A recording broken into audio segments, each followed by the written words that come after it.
प्रधान न्यायाधीशमा सिफारिस विश्वम्भर प्रसाद श्रेष्ठ सामू न्यायालयमा राजनैतिक हस्तक्षेप अन्त्य र छिटो न्याय दिनेसम्मका चुनौती। कान्तिपुर समाचारमा आज प्रधानमन्त्री दाहालको चीन भ्रमणको तयारी सुरु। सुन तस्करी प्रकरणको छानबिन गर्न उच्चस्तरीय समिति आवश्यक नरहेको सरकारको स्पष्टोक्ति। 6 देशका लागि प्रस्तावित राजदूतको नाम संसदीय सुनवाई समितिले गरे अनुमोदन। कांग्रेसले भोलिदेखि देशव्यापी अभियान सञ्चालन गर्दै। अनि अन्तर्राष्ट्रियमा अमेरिकी पूर्व राष्ट्रपति ट्रम्प अदालतमा हाजिर र खेलकुदमा T20I मा वेस्ट इन्डिजद्वारा भारत पराजित। नमस्कार, अब मुख्य समाचार। सुन तस्करीमा संलग्न थप 4 चिनियाको खोजी तीव्र। विमानस्थलसँगै उत्तरी नाकामा उच्च सतर्कता।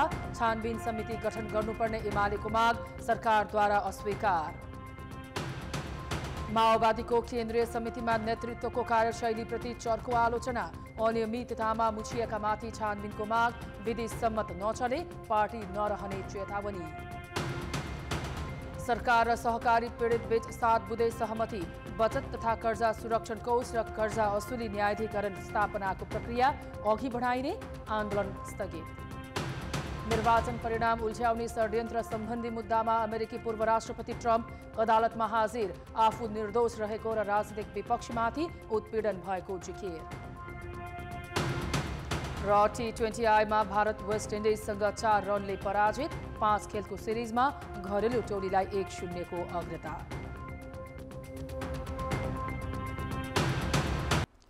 राजस्व अनुसन्धान विभागले सुन तस्करीमा संलग्न थप 4 चिनिया नागरिकको खोजी तीव्र पारेको छ। गत शनिबार ठमेलको भियाना होटलबाट पक्राउ परेका दावा छिरिङको बयानपछि अन्य 4 चिनिया नागरिकको संलग्नता आशंका गरिएको हो।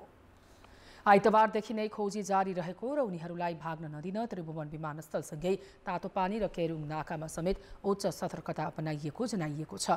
पक्राउ परेका 18 जना मध्ये तस्करीबाट आएको सुनको व्यवस्थापनमा दावाको संलग्नता देखिएको छ। दावाले पक्राउ पर्नु अघि नै दुवै फोन फर्म्याट गरेका कारण दावासँग सम्बन्ध रहेका अन्य व्यक्तिको विवरण लिन कठिन भएको छ। कम्पोनेन्टको रूपमा दावालाई हामीले लिएका छौँ। उनीहरूले प्रयोग गरेका इलेक्ट्रोनिक डिभाइसहरू, उनीहरूले प्रयोग गरेका सोसल साइट्सहरू महत्त्वपूर्ण हुने, कलहरू, एसएमएसहरू पनि महत्त्वपूर्ण हुन्छ। ती सबै कुराहरूको हामीले एनालाइसिस गरेका छौँ। कतिपयको रिपोर्ट आउन समय लाग्ने, स्वाभाविक समय लाग्ने र कतिपय आइसकेको अवस्थामा आइसकेकाको हामीले हेरिराखेका छौँ र आउँदै गरेकाको प्रतीक्षा गर्ने र कतिपय शङ्कास्पद ठाउँहरूको निगरानी र सर्भिलेन्स पनि गरिराखेको छौँ। अनुसन्धानका क्रममा त्रिभुवन विमानस्थलको भन्सार कार्यालयका कर्मचारीको सेटिङदेखि राजनीतिक नेता व्यवस्थापनमा समेत दावा नै सक्रिय देखिएको छ। विभागले दावाको सम्बन्धमा रहेका केही व्यक्तिसँग बयान लिएको छ। सुन तस्करीमा सङ्गठित अपराध, विदेशी मुद्रा अपचलन जस्ता विषय पनि रहेकाले अनुसन्धानमा प्रहरीको सहयोग चाहिने विभागको भनाइ छ। विषयगत र क्षेत्रगत कानुनहरूले त्यसमा कुन कुन कुराहरू आकर्षित हुन्छन्, ती कानुन र त्यो सम्बन्धित निकायहरूको क्रियाशीलता पनि आवश्यक हुन्छ। त्यसमा चाहिँ हामीले जुन निकायसँग जस्तो सहयोग लिनुपर्ने, समन्वय गर्नुपर्ने, साझेदारी गर्नुपर्ने र जसरी यो अनुसन्धानलाई निष्कर्षमा पुर्याउँदा ती निकायहरूसँग काम गर्नुपर्ने हुन्छ, त्यही रूपमा हामी काम गर्छौँ, त्यही रूपमा अगाडि बढ्छ।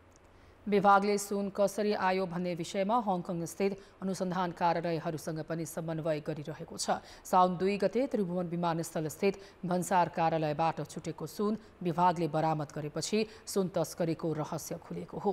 राजस्व अनुसन्धान विभागले मुख्य अभियुक्त अझै भेटाउन सकेको छैन। तस्करीमा सङ्गठित गिरोह नै संलग्न रहेको अनुमान छ। 90 दिन अगावै अनुसन्धान टुङ्गोमा पुर्याउने विभागका अधिकारीले बताएका छन्।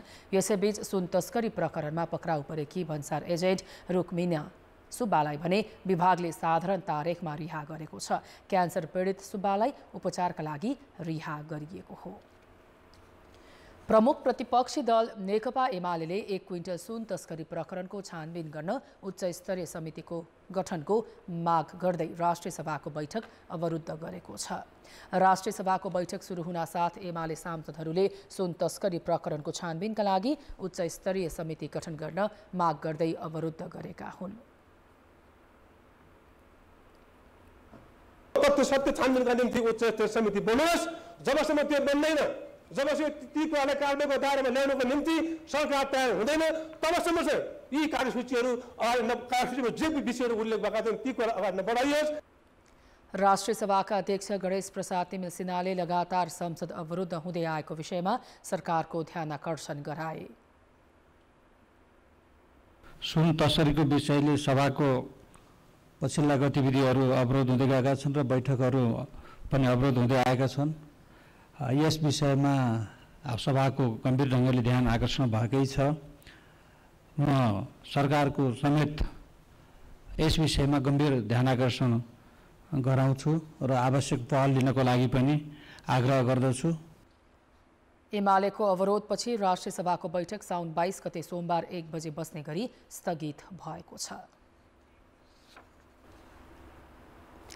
प्रमुख प्रतिपक्षी दल एमाले सुन तस्करी प्रकरणको छानबिन गर्न उच्चस्तरीय समिति गठनको माग गरे पनि सरकारले भने आवश्यक नभएको प्रतिक्रिया दिएको छ। सञ्चार तथा सूचना प्रविधि मन्त्रालयमा आयोजित पत्रकार सम्मेलनमा सरकारकी प्रवक्ता मन्त्री रेखा शर्माले सुन तस्करी प्रकरणको अनुसन्धान राजस्व अनुसन्धान विभागले गरिरहेकाले अर्को आवश्यक नभएको बताएकी हुन्। उनले एउटै विषयको अनुसन्धानका लागि अर्को समिति बनाउँदा भइरहेको अनुसन्धान पनि प्रभावित हुने दावी गरिन्। सरकारले नै छानबिन गरिरहेको अवस्थामा राजस्व अनुसन्धान विभाग भनेको सरकारको शक्ति सम्पन्न आयोग त्यो विभाग हो। त्यो विभागले नै आफ्ना प्रक्रियाहरू कामहरू अगाडि बढाइरहेको र यसको तस्करीको रुट कजमा हामी पुग्छौँ भनेर एउटा कमिटमेन्ट सहित राजनीतिक नेतृत्व लागिरहेको बेलामा फेरि थप अर्को यो अनुसन्धान गर्न समिति बनाउने फेरि यसलाई विषयवस्तुलाई डाइभर्ट गर्ने कुराले यो अनुसन्धान प्रक्रियामा पनि प्रभाव पर्छ भन्ने हामीलाई लागेको छ। सुन तस्करी प्रकरणको अनुसन्धान गर्न प्रहरीलाई दिनुपर्ने माग समेत हुँदै आएको छ। संवैधानिक परिषदले नयाँ प्रधान न्यायाधीशमा वरिष्ठतम न्यायाधीश विश्वम्भर प्रसाद श्रेष्ठलाई सिफारिस गरेको छ। प्रधानमन्त्री कार्यालय सिंहदरबारमा बसेको परिषदको बैठकले वरिष्ठतम न्यायाधीश श्रेष्ठलाई प्रधान न्यायाधीशमा सिफारिस गरेको हो। प्रधान न्यायाधीश हरिकृष्ण कार्कीको पदावधि सकिन 2 दिन बाँकी रहँदा संवैधानिक परिषदको बैठकले श्रेष्ठलाई नियुक्तिका लागि सिफारिस गर्ने निर्णय गरेको हो। प्रधान न्यायाधीशको पदावधि सकिन 1 महिना अगावै नयाँ प्रधान न्यायाधीश सिफारिस गर्नुपर्ने संवैधानिक प्रावधान रहे पनि दलहरूबीच कुरा नमिल्दा परिषदको बैठक बस्नै सकेको थिएन। परिषदले महालेखा परीक्षक, निर्वाचन आयोग, राष्ट्रिय प्राकृतिक स्रोत तथा वित्त आयोग र मुस्लिम आयोगमा रिक्त पदमा समेत सिफारिसको प्रक्रिया अगाडि बढाएको छ।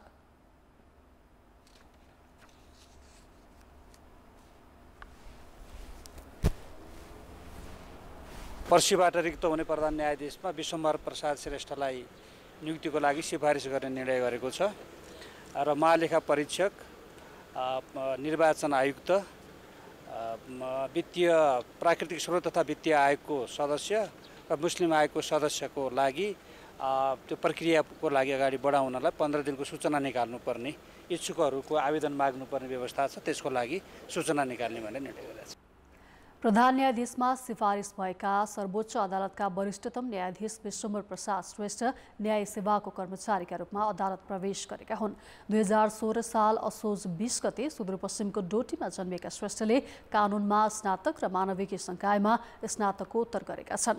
2039 सालमा शाखा अधिकृतबाट न्याय सेवामा प्रवेश गरेका श्रेष्ठ 2050 सालमा उदयपुर जिल्ला न्यायाधीश नियुक्त भएका थिए। श्रेष्ठ तत्कालीन पुनरावेदन अदालतको न्यायाधीश हुँदै 2073 साउन 17 मा सर्वोच्च अदालतको न्यायाधीश बनेका हुन्। संवैधानिक परिषदले सिफारिस गरेपछि अब संसदीय सुनवाई प्रक्रिया सुरु हुनेछ।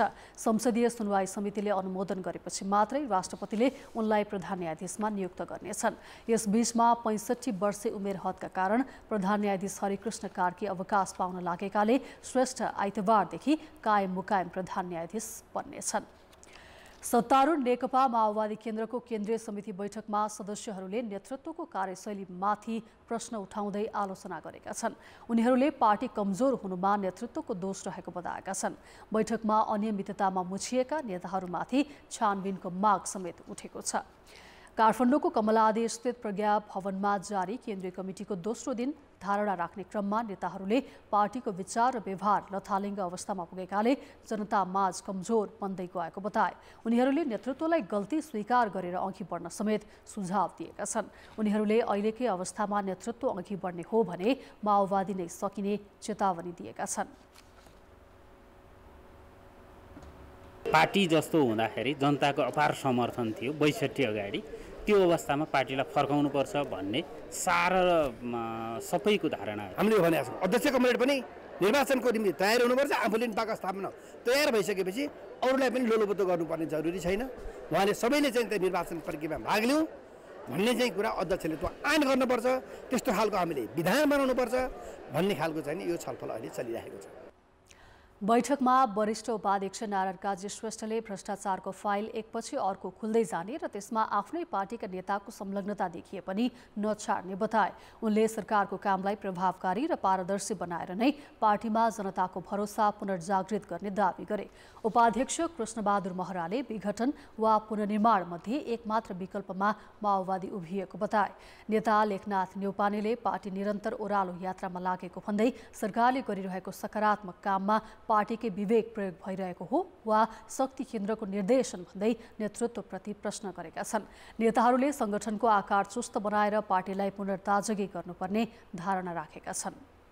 कसका कमजोरीहरू के हुन्, अध्यक्षको कमजोरी के हो, पदाधिकारीको स्थायी समितिको के हो र एवं तरिकाले तत्त्व ठाउँमा नेतृत्व लिनुभएका नेताहरूको कमजोरीहरू के हो, आत्मआलोचना खोइ भन्ने प्रकारको छलफल छ। नेपाली मौलिकताको समाजवाद कस्तो हुने पहिला स्पष्ट हुनुपर्छ र त्यो समाजवादमा पुग्नको निम्ति 1, 2, 3, 4 चरण र उपचरणहरू कार्यक्रम हामीले लिन सक्नुपर्छ र मात्रै सबैको चित्त बुझ्छ र त्यसरी विचारधारात्मक स्पष्ट भइसकेपछि हाम्रो जीवनशैलीहरू बदलिएर जान्छ। जनतासँग जाने र जनतासँग हातेमालो गरेर अब हामीले चाहिँ भन्नुहोस् न सबैजना तल फर्केर साँच्चीकै एउटा सुशासन सुव्यवस्था चाहिँ अब जनतालाई त्यो खालको एउटा चाहिँ प्रत्याभूति गराउने भन्ने एउटा स्पिरिटमा सबैले सबैलाई चाहिँ भन्नुहोस् न एउटा आलोचना आत्मआलोचना हुँदै फेरि अगाडि बढ्ने भन्ने एउटा स्पिरिट छ।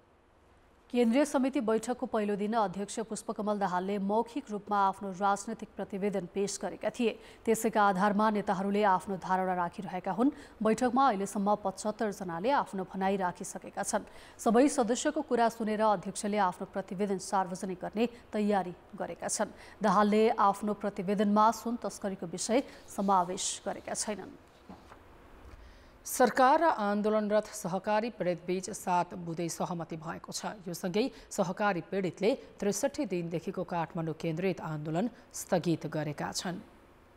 सहकारी पीडित र भूमि व्यवस्था सहकारी तथा गरिबी निवारण मन्त्रालय बीच सहकारी संस्थाका बचतकर्ताको बचत फिर्ता गर्न तत्काल बचत तथा कर्जा सुरक्षण कोष स्थापना गर्ने सहमति भएको छ। त्यसैगरी कर्जा सूचना केन्द्र र कर्जा असुली न्यायाधिकरणको स्थापना गर्न मन्त्रालयले तत्काल प्रक्रिया अघि बढाउने सहमति भएको छ। सहमतिपछि भूमि व्यवस्था सहकारी तथा गरिबी निवारण मन्त्री रञ्जिता श्रेष्ठले माइतीघर मण्डलामा धरना बसेकालाई सम्बोधन समेत गरेकी छन्। उनले बचतकर्ताको रकम फिर्ता गर्न पहल गर्ने प्रतिबद्धता जनाइन्। दुःख खेपेर नबस्नुहोला, तपाईहरूले राख्नुभएको, तपाईहरूले बचत गर्नुभएको तपाईहरूको 1-1 रुपियाँ हामीले फिर्ता गर्ने कोसिस गरिरहेका छौँ। हामी पक्कै पनि तपाईहरूले दुःख गरेर जम्मा गर्नुभएको रकम फिर्ता गर्ने पहल गरिरहेका छौँ। मन्त्री श्रेष्ठले सहकारी क्षेत्र सुझाव कार्यदलमा धरनामा बसेकाबाट 3 जना समावेश गर्ने आश्वासन दिएकी छन्। सहकारी क्षेत्रको सुधार गर्न विद्यमान कानुनी व्यवस्थामा तत्काल सुधार गर्न कानुन संशोधन गर्ने प्रतिबद्धता पनि सरकारले जनाएको छ। ओरिएन्टल लगायत समस्याग्रस्त घोषित सहकारी संस्थाको तर्फबाट बचतकर्तालाई रकम फिर्ता गर्दा कार्ययोजना बनाई काम गर्ने समेत सहमति भएको छ। अब जनताको आवाज हामीले सातै प्रदेशमा सोधेका छौँ। सहकारीले हिनामिना गरेको निक्षेपकर्ताका रकम फिर्ता गराउन के गर्नु पर्ला?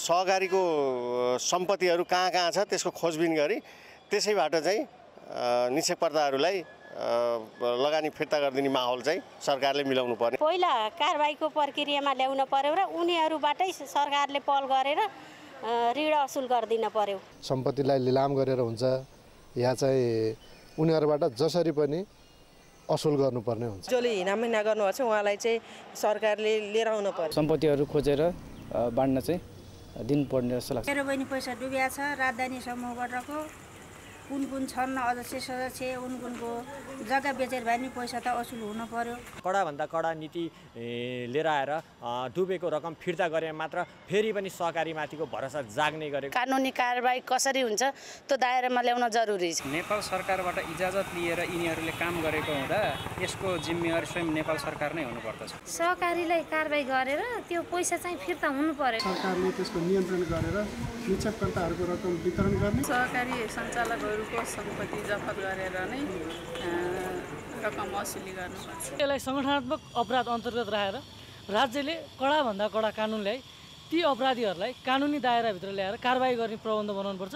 कडाभन्दा कडा कानुन दिएर चाहिँ तिनीहरूको चाहिँ पाउने जस्तै रकमहरू चाहिँ फिर्ता दिनु पर्यो। राष्ट्रिय ब्याङ्कले फोकस गर्नुपर्छ किनकि संस्था उहाँले दिएको। नेपाल राष्ट्रिय ब्याङ्कले अनुगमन गरिदिनु पर्यो। सरकारवाला निकायहरू छ तिनीहरूको काम एकदमै फितलो भयो। राज्य नै चाहिँ मुख्य दायित्व राज्यको हो र राज्यले नै यसलाई चाहिँ अब यो समस्या समाधान गर्नतर्फ लाग्नुपर्छ। सरकारले कडाभन्दा कडा कानुन बनाएर निक्षेपकर्ताको रकम फिर्ता गराउनु। जायज जेठा जे छ नि पहिला त्यो सम्पत्ति रोका गर्नुपर्छ। उसको नाममा भएको सञ्चालकको नाममा भएको रकमको दुरुपयोग गरेको हुनाले त्यस्तो कुराहरूको छानबिन गरेर निक्षेपकर्तालाई चाहिँ नेपाल सरकारले न्याय दिनुपर्छ।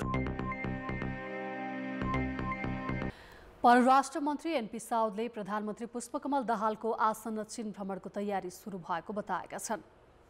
कान्तिपुर समाचारसँगको कुराकानीमा मन्त्री साउदले आगामी भदौ तेस्रो साताभित्रै प्रधानमन्त्री दाहाल चीनको भ्रमणमा जाने गरी मन्त्रालयले तयारी गर्न थालेको जानकारी दिए। माननीय प्रधानमन्त्री पुष्पकमल दाहालजीको चीन भ्रमणको तयारीमा अहिले परराष्ट्र मन्त्रालयमा त्यो तयारी सुरु भइसकेका छ। अन्य मन्त्रालयहरूसँग पनि हामी समन्वय गर्दैछौँ। उहाँ चाहिँ सेप्टेम्बरको तेस्रो चौथो सातातिर भ्रमण गर्दै हुनुहुन्छ। मन्त्री साउदले भ्रमणका क्रममा चीनसँग नेपालले गर्ने व्यापार बढाउने विषयलाई प्राथमिकतामा राखिने जानकारी दिए। त्यसैगरी चीनले नेपाललाई दिँदै आएको अनुदान बढाउने, कोरोना कालमा बन्द भएको नाका खोल्ने लगायतका विषयमा छलफल हुने उनले बताए। देशभरका 753 स्थानीय तहमध्ये अहिले पनि 100 भन्दा बढी निमित्त प्रमुखको भरमा चलिरहेको छ। हिमाल र पहाडका दुर्गम क्षेत्रमा यो समस्या बढी छ। हिमाली र पहाडी दुर्गम क्षेत्रमा कर्मचारी जानै मान्दैनन्। सरकारले भने दुर्गम क्षेत्रमा कर्मचारी व्यवस्थापन नै नगरी सुगम क्षेत्र रोज्न कर्मचारीलाई आह्वान गरेको छ। अनलाइन आवेदन दिन मिल्ने गरी गरिएको आह्वान अनुसार हालसम्म 219 कर्मचारीले दुर्गमबाट सुगम क्षेत्र झर्न चाहेको भन्दै निवेदन दिएका छन्। यदि सुगम ठाउँमा आउन इच्छुक कर्मचारीहरू हुनुहुन्छ, उहाँ विविध कारणले योभन्दा अगाडि त्यस्तो अवसर पाउनु भएको छैन भने अहिले तपाईँहरू आउन चाहनुहुन्छ भने निवेदन दिन सक्नुहुन्छ। अनलाइनबाट निवेदन दिन सक्नुहुन्छ भनेर आह्वान हामीले गऱ्यौँ र निवेदन आउने क्रम सुरु भइसकेको छ र हामीले सरुवा व्यवस्थापनको सुरुवात पनि गरेका छौँ। निजामती सेवा ऐनमा सुगम क्षेत्रका कर्मचारीलाई 2 र दुर्गमकालाई 1.5 वर्षमा सरुवा गर्ने व्यवस्था छ। तर अधिकांश कर्मचारी सुगममै बस्न प्रयत्न गर्छन्। सङ्घीय मामिला तथा सामान्य प्रशासन मन्त्रालयले सिंहदरबार र वरिपरिका कार्यालयमा 3 वर्षभन्दा बढी बसेका कर्मचारीको सरुवा पनि गरेको छ। अब जनमतमा हाम्रो प्रश्न छ, कर्मचारीहरू दुर्गममा जान किन नचाहेका होलान्? ए. जिम्मेवारी बोध नभएर, बी. सेवा सुविधाको कमी र सी. दण्ड सजाय अभाव। जनमतको अन्तिम परिणाम आज बेलुकी 8 बजेको कान्तिपुर समाचारमा प्रसारण गर्नेछौँ। कृपया NEWS न्युज स्पेस AB वा C टाइप गरी 34001मा SMS गरी आफ्नो मत व्यक्त गर्नुहोला। विदेशी विश्वविद्यालयबाट उच्च शिक्षा हासिल गरेका विद्यार्थीले त्रिभुवन विश्वविद्यालयबाट समकक्षता लिनुपर्छ। तर स्वदेशकै अन्य विश्वविद्यालयमा अध्ययन गरेका विद्यार्थीले समेत समकक्षता लिनुपर्ने प्रावधानको आलोचना हुन थालेको छ। यसले अन्य विश्वविद्यालयको शैक्षिक प्रमाणपत्रमा अविश्वास र विद्यार्थीमा समस्या उत्पन्न गराएको गुनासो आउन थालेपछि सरकारले सरोकारवाला बीच छलफल अघि बढाएको छ। विदेशी विश्वविद्यालय मात्र होइन, स्वदेशका विभिन्न विश्वविद्यालय तथा स्वास्थ्य विज्ञान प्रतिष्ठानहरूबाट उच्च शिक्षा हासिल गरेका विद्यार्थीले त्रिभुवन विश्वविद्यालयबाट अनिवार्य रूपमा समकक्षता अर्थात् बराबरीको हैसियत छ भनी स्तर निर्धारण गर्नुपर्ने प्रावधान छ। विश्वविद्यालय पाठ्यक्रम विकास केन्द्रका अनुसार हरेक वर्ष करिब 25,000 विद्यार्थीले समकक्षता लिने गरेका छन्। ती मध्ये स्वदेशका विभिन्न विश्वविद्यालय र प्रतिष्ठानमा अध्ययन पूरा गरेका 20% विद्यार्थीले समकक्षता लिने गरेको तथ्याङ्क छ। स्वदेशकै विश्वविद्यालयका विद्यार्थीले समेत समकक्षता लिनुपर्ने प्रावधानले समस्या उत्पन्न भएको विद्यार्थीको गुनासो छ। हल्का समस्या हुँदो रहेछ। टियु अन्तर्गत भएको भए त्यस्तो समस्या हुन्थेन। अब यो पूर्वाञ्चल हुँदाहुँदै पनि अलिकति समस्या चाहिँ हुँदो रहेछ। त्रिभुवन विश्वविद्यालयले 2030 सालदेखि स्वदेशी तथा विदेशी विश्वविद्यालयमा उच्च शिक्षा पूरा गरेका विद्यार्थीको शैक्षिक उपाधि र प्रमाणपत्रको समकक्षता प्रदान गर्दै आएको छ। समकक्षतामा कराई गरेपछि स्वदेशका केही विश्वविद्यालयका पदाधिकारीले विद्यार्थीको प्रमाणपत्र र उपाधिमाथि त्रिवीले शङ्का व्यक्त गरेको र शैक्षिक संस्थामाथि एकलौटी गरेको भन्ने प्रश्न उठाउन थालेपछि यसबारे प्रश्न पार्न त्रिवीले सरकारसँग आग्रह गरेको छ। इक्विभ्यालेन्स त्रिभुवन विश्वविद्यालयको रहर होइन। पहिलो कुरा यो नेपाल सरकारले गर्नु भनेर दिएको दायित्व हो, यो सबैले बुझौँ। र नेपाल सरकारले जसरी विश्वविद्यालय ल्यायो त्यसरी चाहिँदैन त्रिभुवन विश्वविद्यालयबाट इक्विभ्यालेन्स चाहिँदैन भन्ने एउटा निर्णय गरिदियोस्। यहाँ किन कसको टाउको दुखाइ? त्यो गर्न चाहिँ किन आँट नगर्ने? विश्वविद्यालय ल्याउन आँट गर्ने, संसदबाट ल्याउने, अनि त्यो एउटा निर्णय चाहिँ गर्न नसक्ने। Every day more than 60 equivalence गइराखेको छ र त्यो त्यति सजिलो छैन। अहिले अब 60वटा इक्विभ्यालेन्स दिँदा 60वटा स्टुडेन्टको सबै फाइल हेर्नुपर्छ तपाईँको। 50 वर्ष अघिदेखि कार्यान्वयनमा आएको स्वदेशी तथा विदेशी विश्वविद्यालयको शैक्षिक प्रमाणपत्रको समकक्षताका बारेमा आवश्यक छलफल र परामर्श गरी कानुन परिमार्जनमा जाने शिक्षा मन्त्रालयको भनाइ छ। यसमा आवश्यक कानुनी संशोधनहरू ती कुराहरू पर्छ र कानुन संशोधन गर्ने बेलामा समस्त चाहिँ सरकारवालाहरूको बुझाइ लिएर उहाँहरूको चाहिँ मत अभिमत के छ त्यो सबै सरकारहरू ग्रहण गरेर त्यसपछि चाहिँ उपयुक्त सोल्युसन जे हुन्छ त्यसमा चाहिँ पुगेर टुङ्गोमा पुगिने हो। विद्यार्थीको शैक्षिक उपाधि र प्रमाणपत्रको बराबरी हैसियत र समकक्षतालाई लिएर उत्पन्न प्रश्नको जवाब वैज्ञानिक तरिकाले खोज्नु पर्दछ। कान्तिपुर समाचारका लागि क्यामेरामा राजेन्द्र महर्जनका साथ नारायण किलम्बु, काठमाडौँ। देशका 70 जिल्लामा डेङ्गी संक्रमण देखिसकेको छ भने संक्रमणकै कारण 7 जनाको ज्यान गइसकेको छ। डेङ्गी संक्रमणका कारण ज्यान गुमाउने सबै धरानका रहेको एपिडेमियोलोजी तथा रोग नियन्त्रण महाशाखाले जनाएको छ। सुनसरीमा अहिले डेङ्गीको प्रकोप सबैभन्दा बढी देखिएको जिल्ला हो। एक महिनाको अवधिमा मात्र त्यहाँ 2139 जनामा संक्रमण देखिसकेको छ। 70वटा जिल्लाबाटै बिरामी देखिएको हुनाले डेङ्गुको लामखुट्टे सबै ठाउँमा छ र डेङ्गुको भाइरस सबै ठाउँमा छ र जति बेला जहाँ पनि आउटब्रेक हुनसक्छ भन्ने हिसाबले हामी तयारी हुनुपर्छ एउटा। र अर्को चाहिँ महत्त्वपूर्ण कुरा, गत वर्ष डेङ्गु थिएन भनेर हामी चाहिँ चुप्प लाग्नुपर्ने अवस्था छैन र गत वर्ष थिएन भने त्यहाँ झन् बढी सम्भावना छ डेङ्गुको आउटब्रेक हुने। सुनसरीपछि धादिङ, मोरङ, कास्की, दार्चुला लगायतका जिल्लामा डेङ्गी संक्रमणको प्रकोप बढी देखिएको छ। गत वर्ष बढी संक्रमण देखिएको काठमाडौँ उपत्यका, चितवन, मकवानपुर लगायतका जिल्लामा पनि अहिले संक्रमितको संख्या कम देखिएको एपिडेमियोलोजी तथा रोग नियन्त्रण महाशाखाले जनाएको छ। केन्द्रीय समितिले गरेको निर्णयअनुसार नेपाली काङ्ग्रेसले शनिबारदेखि देशैभर संगठन सुदृढीकरण अभियान सुरु गर्दैछ। त्यसका लागि 77 वटै जिल्लामा केन्द्रीय सदस्य खटिएका छन्। काङ्ग्रेसले पहिलो चरण अन्तर्गत 10 दिने संगठन सुदृढीकरणका लागि केन्द्रीय सदस्य परिचालन गरेको हो। अभियान अन्तर्गत 64 जिल्लामा केन्द्रीय सदस्य र बाँकी 13 जिल्लामा पूर्व केन्द्रीय सदस्य तथा आमन्त्रित सदस्य खटिनेछन्। जिल्लामा खटिएका सदस्यले अपूर्ण रहेका जिल्ला कार्य समितिलाई पूर्णता दिन सघाउनेछन्। त्यस्तै अधिवेशन नभएका तल्लो तहलाई सक्रिय गराउन सहयोग गर्नेछन्। अक्षर छ तल्लो तहमा पुगोस् र तल्लो तहका संरचनाहरूले जनताको बीचमा लिएर जाउँ, त्यो नै मूल उद्देश्य हो। र यो गर्ने क्रममा स्वाभाविक रूपमा संगठन सुदृढीकरण गर्न, संगठन विस्तार गर्न, पार्टीको सिद्धान्त नीति कार्यक्रम र समसामयिक दृष्टिकोणहरूलाई जनताको बीचमा लिएर जान यसले मद्दत गर्छ। पार्टीको आन्तरिक विवाद समाधान, नयाँ क्रियाशील सदस्यता वितरण र नवीकरण लगायत काम पनि यो चरणमा हुनेछन्। दोस्रो चरणमा भदौ 10 देखि 24 गतेसम्म समुदायमा आधारित राष्ट्रव्यापी अभियान सञ्चालन गर्ने तयारी काङ्ग्रेसको छ। अर्थ र विकास। नेपालमा दैनिक करिब 52 लाख लिटर दूध उत्पादन हुन्छ। बजारमा भने 8 देखि 10 लाख लिटर मात्र पुग्ने गरेको छ। दैनिक 2 लाख लिटर दुग्ध विकास संस्थानले र 6 देखि 8 लाख लिटर निजी डेरीले किन्दा बाँकी अनौपचारिक रूपमा खपत हुन्छ। तर संस्थान र निजी डेरीले खरिद गरेको दूधको मूल्य भने किसानले पाउन छाडेका छन्। त्यति मात्र होइन, ढुवानी अनुदान समेत कटौती हुँदा दुग्ध उत्पादक किसान समस्यामा परेका छन्। सरकारी स्वामित्वको दुग्ध विकास संस्थानले 3 महिना र अन्य निजी उद्योगले 1 महिनादेखि किसानसँग खरिद गरेको दूधको रकम भुक्तानी गरेका छैनन्। संस्थानले जेठको रकम भुक्तानी प्रक्रिया सुरु गरेको दावी गरे पनि किसानले भने वैशाखकै रकम नपाएको गुनासो गरेका छन्।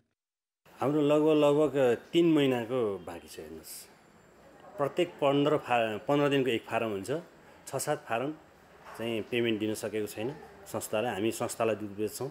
केही ठाउँहरूमा चाहिँ हामी यति मात्रै दुध लिन्छौँ भनेर चाहिँ कम चाहिँ उठाउन थालेको र आफ्नो पालोमा पनि दुध लिन नगइरहेको अवस्था त अहिले सिर्जना भइसक्यो र अप्रत्यक्ष रूपमा चाहिँ मिल्क होल्डी अहिले सुरु भइसकेको छ। किसानको चिन्ता रकम नपाएकोमा मात्रै छैन, दूध उत्पादन बढ्ने बेलामा उद्योगीले खरिद गर्न आनाकानी गरेकोमा पनि छ। उद्योगीको पनि आफ्नै गुनासो छ। माग नै घटेकाले उत्पादित सबै दूध खरिद गर्न नसक्ने गुनासो गर्दै उद्योगी मन्त्रालयमै पुगेका छन्।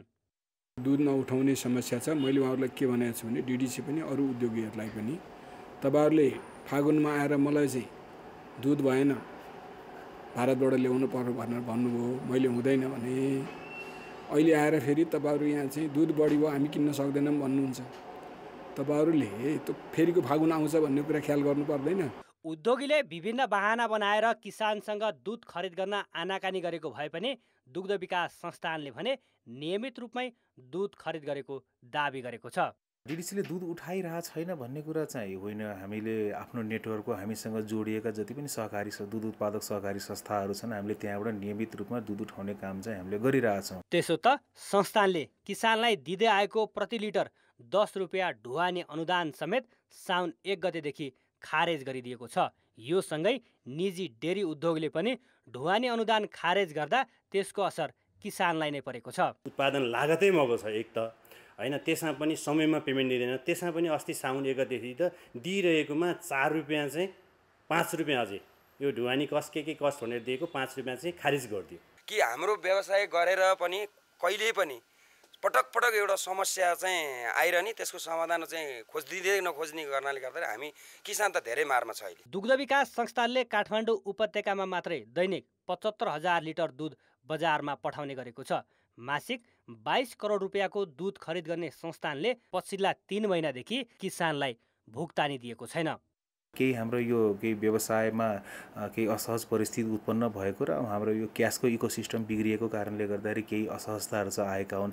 हामीले चाहिँ जेठको भुक्तानीहरू चाहिँ हामीले दिन सुरु गरेका छौँ। उद्योगले किसानसँग प्रति लिटर 65 रुपियाँमा दूध खरिद गर्छन्। उनीहरूले बजारमा पठाउँदा 98 रुपियाँदेखि 120 रुपियाँसम्म लिँदै आएका छन्। खरिद र बिक्री मूल्यबीच यति धेरै अन्तर हुँदा पनि सरकारी स्वामित्वको दुग्ध विकास संस्थान घाटामा छ। आर्थिक वर्ष 2078-79 सम्म 37 करोड 4 लाख रुपियाँ घाटामा छ। संस्थानको अवस्था सुधारमा सरकारले पहल गरेको देखिँदैन। जनशक्ति पनि आवश्यकताभन्दा बढी छ, ओभर स्टाफिङ छ त्यहाँ एकतर्फ भने, अर्कोतर्फ त्यो भएको त्यहाँको काम गर्नेहरूले पनि भुक्तानी पाउन सकेका छैनन्, किसानहरूले पनि भुक्तानी पाउन सकेका छैनन्। त्यो खरिद बिक्रीको तुलना त्यो सन्तुलन पनि एकदमै बिग्रिएको अवस्थामा छ। त्यसले धेरै कुरा सपार्नुपर्ने छ त्यहाँ। त्यसो त संस्थानले आफ्ना कर्मचारीलाई दैनिक 1 लिटर दूध र महिनामा 1 लिटर घिउ दिँदै आएको छ। त्यति मात्रै होइन, नेतृत्वमा रहनेले आफू खुसी कर्मचारी भर्ती गर्ने प्रवृत्ति रोकिएको छैन। घाटामा रहेको संस्थानमा आवश्यकता भन्दा 2 गुणा बढी अर्थात् 600 कर्मचारी छन्। कर्मचारीको संख्या 1/3 झार्न अध्ययन सुरु गरिसकेको दावी गरेको सरकारले संस्थानभित्रका विकृति सुधारमा भने चासो लिएको देखिँदैन। कान्तिपुर समाचारका लागि क्यामेरामा राजेन्द्र महर्जन र विनोद कोजुका साथ भरत राउल, काठमाडौँ। अब अन्तर्राष्ट्रिय समाचार। अमेरिकी पूर्व राष्ट्रपति डोनाल्ड ट्रम्प सन् 2020मा भएको राष्ट्रपति निर्वाचनको परिणाम आफ्नो पक्षमा उल्ट्याउन षड्यन्त्र गरेको सम्बन्धी मुद्दामा अदालतमा हाजिर भएका छन्।